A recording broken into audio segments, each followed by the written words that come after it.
Well, peace be with you.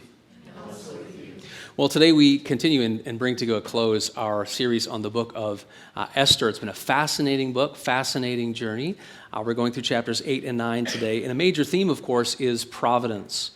And providence is really the invisible hand of God, guiding, directing, providing for his people through the ups and downs of life. And one of the tensions that we've been holding together through this, or not a tension so much, is kind of a point of interest that we need to highlight in our own minds and thinkings is, sometimes we think something is coincidence when it's really just providence. This is God invisibly working in our lives. And I came across this quote that's anonymous. A coincidence is a miracle in which God prefers to remain anonymous.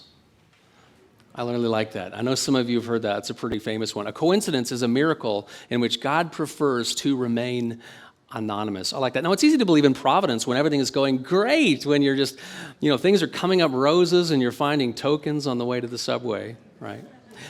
It's more difficult to believe in providence when things are hard and they are messy and they are painful and difficult and things aren't going as you had planned in your life. But can we trust that God is a God of providence during those moments? Take the example of William Tyndale, famous figure from Christian history. So Tyndale was born in the 1400s, came to believe in God, he was a Christian, and he fell in love with the Bible.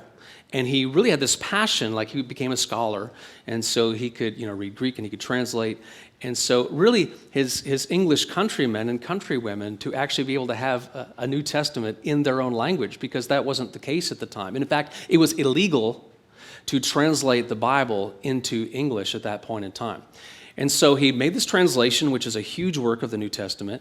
He tries to find someone in England to make copies. No one will. He travels to Germany. Finally, he finds someone. They produce several thousand copies. They get them back into England by smuggling them in bales of cloth on a ship. When they get back to England in the harbor, it's discovered there's this massive book burning of English Bible translations in London. It's this huge thing. And then in 1530, his translation was condemned. He was captured, imprisoned. He was put on trial for heresy, found guilty, and sentenced to execution, all for his translation work of the Bible into English. And so this is a picture of Tyndale. This is of his execution. And so this is in 1536. It's a woodcut from Fox's Book of Martyrs. And so he's up there, and he's going to be publicly burned. So the idea, and this was common for heretics. And there's you can see kind of the kindling and the stuff that's going to flame, and it will consume his body. It's a horrific way to die. And actually, the executioner, right before they set the flames, actually strangled him to death in an act of mercy, because he thought it would be better and less painful to die by strangulation than by the flames consuming your flesh. And so he did this as an act of mercy, and Tyndale died, 1536. The very next year, English Bibles were being sold openly and publicly in England. How crazy is that? Okay, the very next year, and all this work, and perhaps the most well-known, influential English translation of the Bible is called the King James Version. It's the these and the thous that some of us, would have grown up with. Much of that translation work is actually based on the earlier work of Tyndale. And so, wow, can we trust that God is working, that he is bringing his good purposes to fruition even through those sorts of dark episodes in life? So this is what we're going to explore as we continue through the book of Esther, not only how it happens in the story, but thinking about how that might apply to our own lives. So here's our trajectory today. We're going to go through chapters 9 and 10. I'm going to comment on how this story does or doesn't relate to the current war between Hamas and Israel. Now, why would we do that? Because as we go through the story, I know that some of you have been thinking, okay, Jews, conflict, war, is this somehow connected to the book? So I'll make comment on that. And then what we're going to do is we're going to bring it all to a close with a final word about God's providence in our lives, especially when it's maybe difficult to see and perceive. Recall that throughout the entire book, the name of God is not mentioned once. There is no overt miracle, not even one.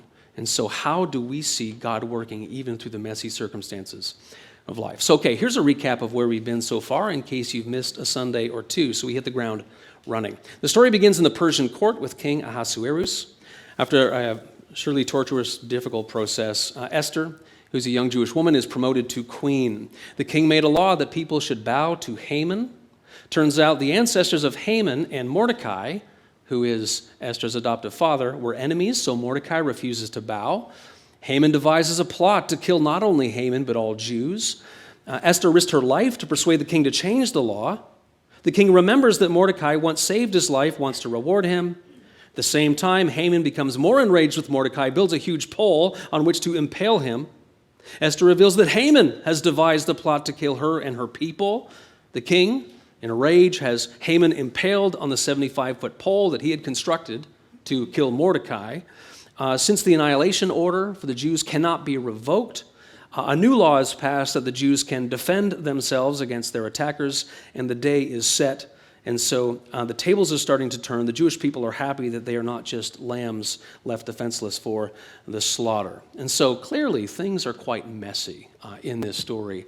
But ours is a God of the trenches. And so let's find out what will happen. So we're going to start, turn to Esther 9, and then chapter 10 we're going to go through as well, but it's only a couple of verses. And so I'm reading from the ESV. Now in the 12th month, which is the month of Adar, on the 13th day of the same, when the king's command and edict were about to be carried out, on that very day when the enemies of the Jews hoped to gain mastery over them, the reverse occurred. The Jews gained mastery over those who hated them.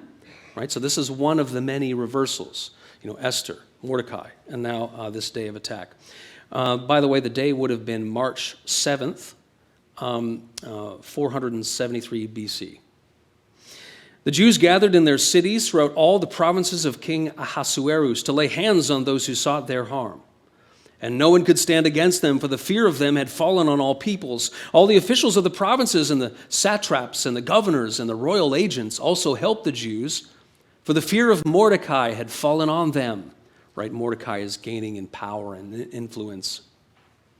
For Mordecai was great in the king's house, and his fame spread throughout the provinces. For the man Mordecai grew more and more powerful. The Jews struck all their enemies with the sword, killing, destroying them, and did as they pleased to those who hated them. In Susa, the citadel itself, it's the capital city, in Susa, the citadel itself, the Jews killed and destroyed 500 men. And remember, this is all self-defense, right? So they can't just go willy-nilly. It has to be people who are consciously attacking they, women, and children and seeking plunder. They're allowed to exercise self-defense. And they also killed Parashadatha and Dalphon and Aspatha and Paratha and Adaliah and Aradatha and Parmashta and Arisai and Aradai and Vaizatha, the 10 sons of Haman, the son of Hammedatha, the enemy of the Jews, but they laid no hand on the plunder. Pause for a second. By the way, if you read through the Bible and you come across names, you're like, I'm not sure how this is going to go. The same is true for the pastor. I had to practice those names like 10 times to make sure.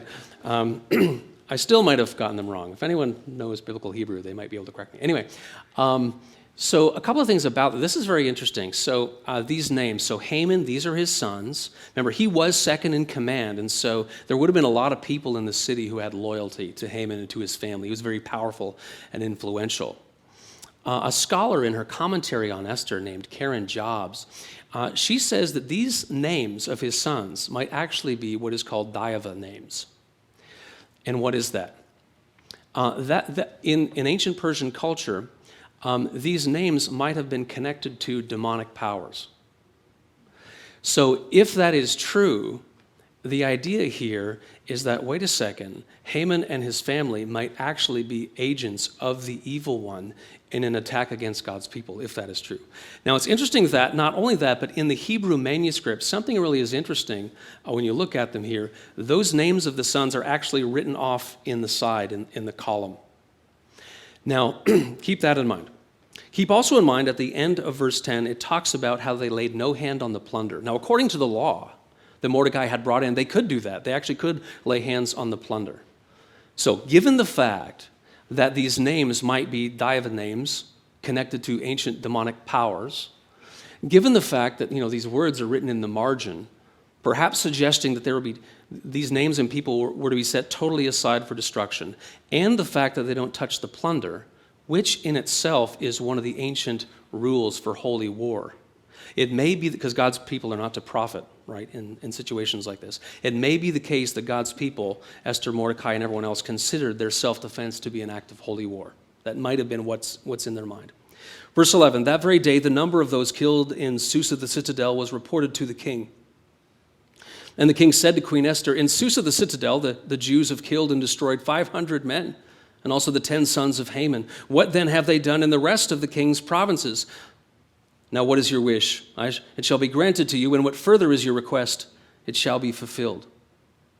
And Esther said, if it please the king, let the Jews who are in Susa be allowed tomorrow also to do according to this day's edict, and let the 10 sons of Haman be hanged on the gallows. Hanging a rival and their family on gallows was actually common practice to warn people who might have been loyal to them. So the king commanded this to be done. A decree was issued in Susa, and the 10 sons of Haman were hanged. The Jews who were in Susa gathered also on the 14th day of the month of Adar, and they killed 300 men in Susa, but they laid no hands on the plunder. Okay, so some people at this point kind of feel a bit ambiguous about what Esther has done. She's requested another day of killing, of self-defense, at least in the capital city in Susa. So what's going on? Some people thought, well, maybe power is going to her head. But I think another explanation, this is another theory of thought here, is that actually Esther is actually kind of coming into her own as a woman of wisdom because she realizes, wait a second, we're here in the capital city. This is where most of everything significant happens. Haman's got all these family. There's people who are loyal to him. There's one day isn't enough. And so there's going to be more people coming at us tomorrow. And it turns out she was right. So the very next day, after the first day of self-defense, on the second day, 300 more people come at them, and they are put down as well. It also says they laid no hands on the plunder. Oh, sorry, we'll get to that in verse 16. Okay, so now the rest of the Jews, verse 16, who were in the king's provinces, also gathered to defend their lives and got relief from their enemies, and killed 75,000 of those who hated them, but they laid no hands on the plunder. That's a lot of people. 75,000. Now, what does this tell us? We should know what proportion this is of the population at large. So in the ancient Persian Empire, scholars suggest it's probably around 50 million people. Okay, so it's pretty big, and so what does 75,000 represent? 0.0015, so, less than a fifth of 1%, or about a fifth of 1%. So it's a small amount. It's still significant, right? But we're also to see in this, I think, the extent of the anti-Semitism, what we would call today anti-Semitism, right? They're allowed to defend themselves, and so we know that Mordecai is rising. Even still, 75,000 people come at them. Notice that this is the third time that we've been told that they laid no hands on the plunder. So they are not seeking to profit from this. Verse 17, this was on the 13th day of the month of Adar. And on the 14th day they rested and made that day a day of feasting and gladness. But the Jews who were in Susa gathered on the 13th day and on the 14th and rested on the 15th day, making that a day of feasting and gladness. Therefore the Jews of the villages who live in the rural towns hold the 14th day of the month of Adar as a day of gladness and feasting, as a holiday, and as a day on which they send gifts of food to one another. So this explains the kind of the difference in kind of the length of celebration and the dates. Verse 20, and Mordecai recorded these things and sent letters to all the Jews who were in all the provinces of King Ahasuerus, both near and far, obliging them to keep the 14th day of the month Adar, and also the 15th day of the same, year by year, as the days on which the Jews got relief from their enemies, and as the month that they had been turned for them, that had turned for them from sorrow into gladness, and from mourning into a holiday, that they should make them days of feasting and gladness, days for sending gifts of food to one another, and gifts to the poor.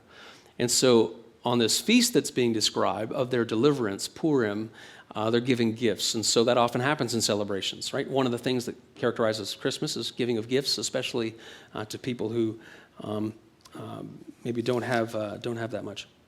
Verse 23, so the Jews accepted what they had started to do and what Mordecai had written to, and Mordecai recorded these things and sent letters to all the Jews who were in all the provinces of King, verse 23. You're getting messed up. Sorry about that back there, Louise.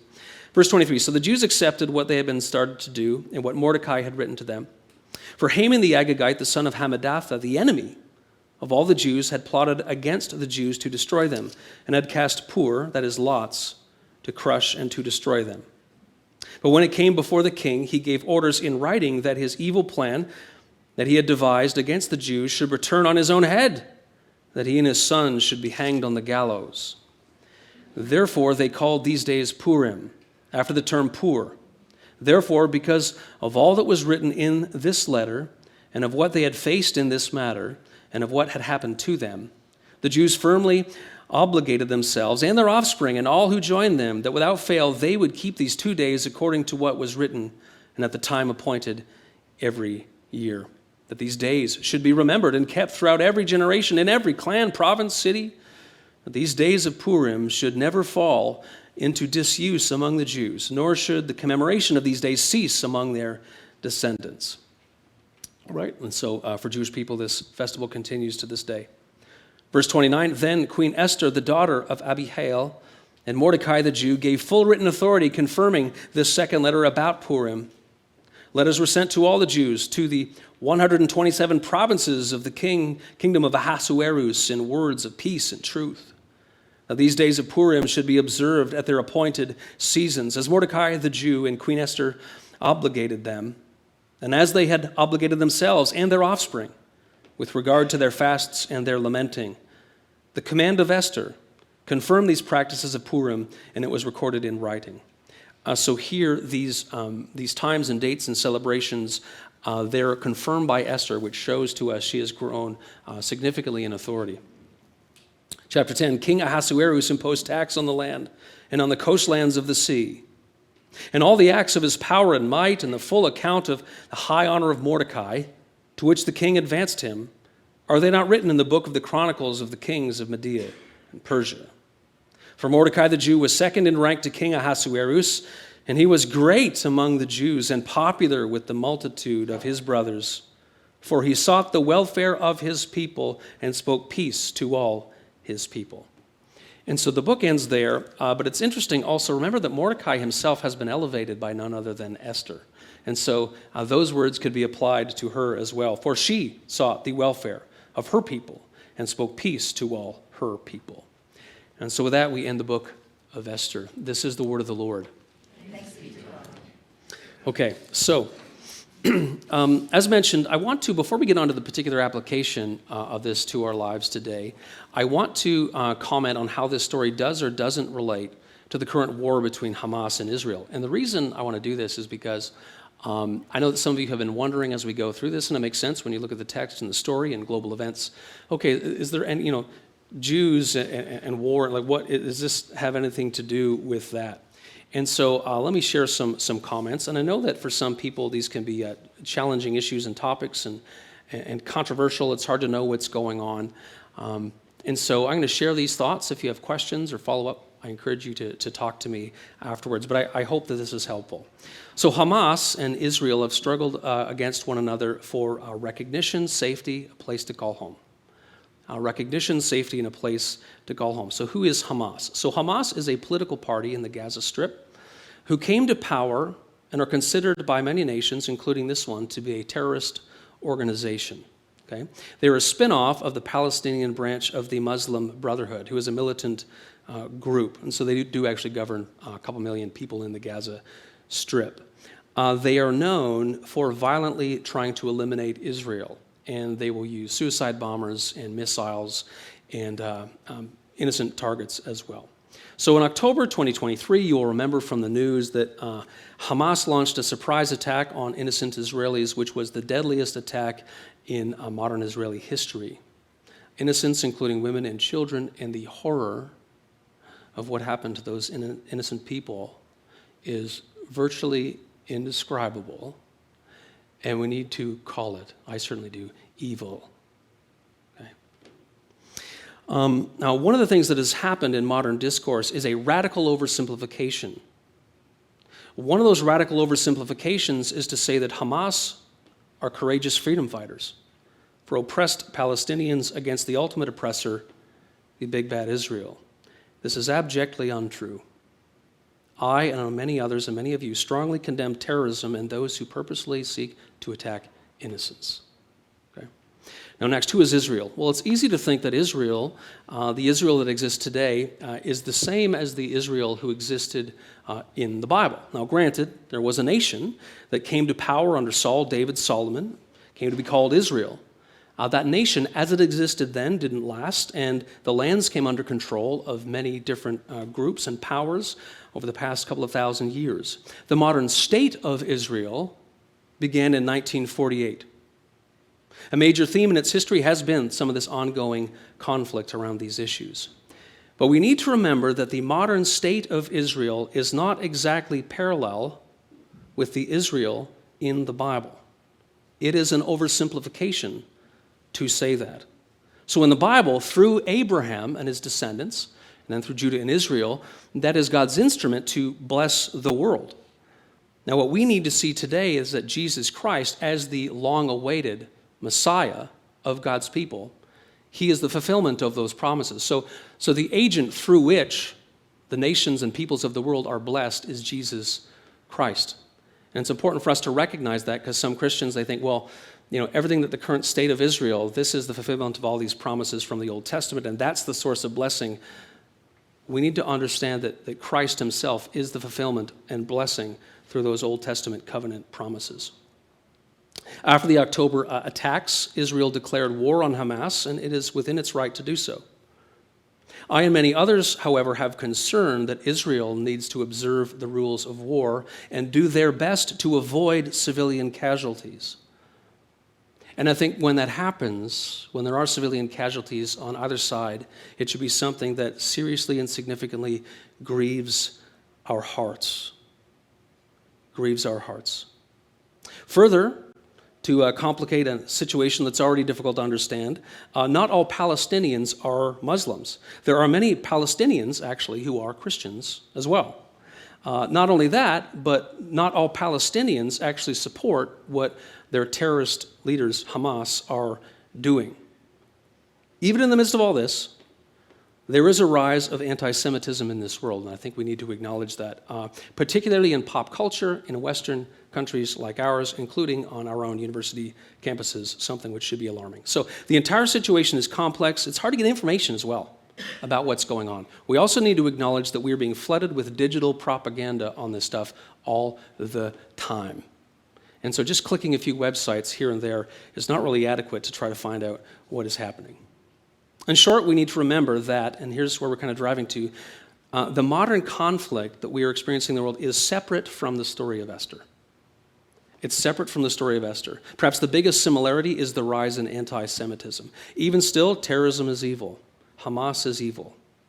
Israel as a country can, like any other, defend itself, but it needs to ensure it's protecting innocent life and not overreach.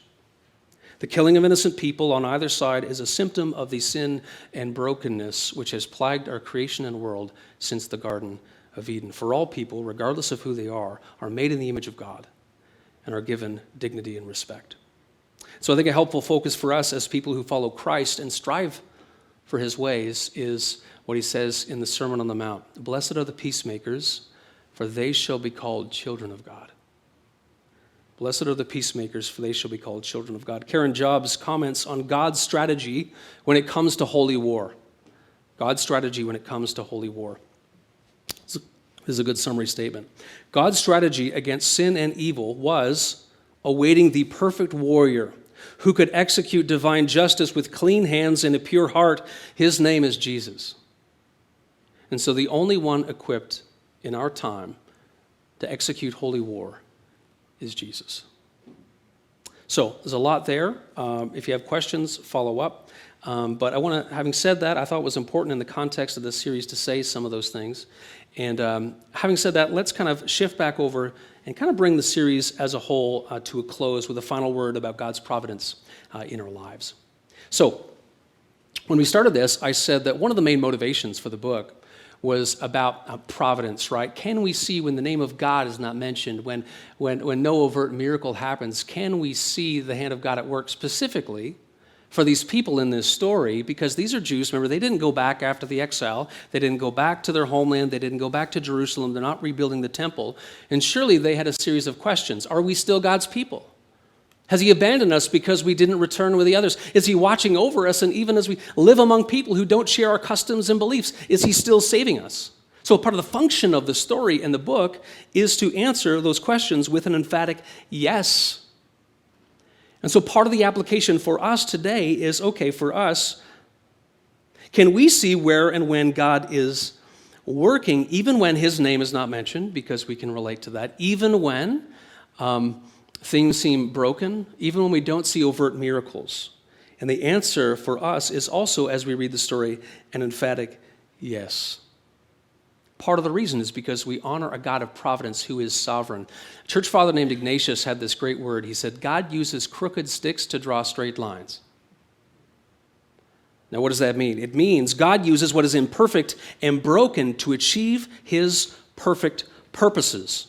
What is imperfect and broken to achieve his perfect purposes. This is part of his incredible sovereign providence. Look at these examples from the book of Esther. Miles and miles from home, a situation which is surely imperfect and broken, God drew a straight line from their experiences to his faithful promises. They were living amongst people who didn't share their beliefs or customs, right? That is an imperfect and broken situation, and yet God draws a straight line from that right to his own faithfulness. Or we could look at the situation. They're facing an annihilation order of destruction and danger and fear. That is an imperfect and broken situation. And God draws a straight line from that to his salvation and to his rescue. God used crooked sticks to draw straight lines. So the same thing is true for us in our lives today. I just ask you, what in your life is imperfect? And this isn't a public forum, so don't yell anything out. You know what it is. What in your life is imperfect? What do you consider something in your life that is broken or painful? What was true for them is true for you. God uses crooked sticks to draw straight lines. In chapter 8, verse 15, God's people had light and gladness and joy and honor. Their God and ours is a God of rescue and salvation, a God of the trenches, a God who comes for, is with, rescues, redeems, lifts up his people. All of these promises are perfectly received in Israel's Messiah, Jesus Christ. Amen.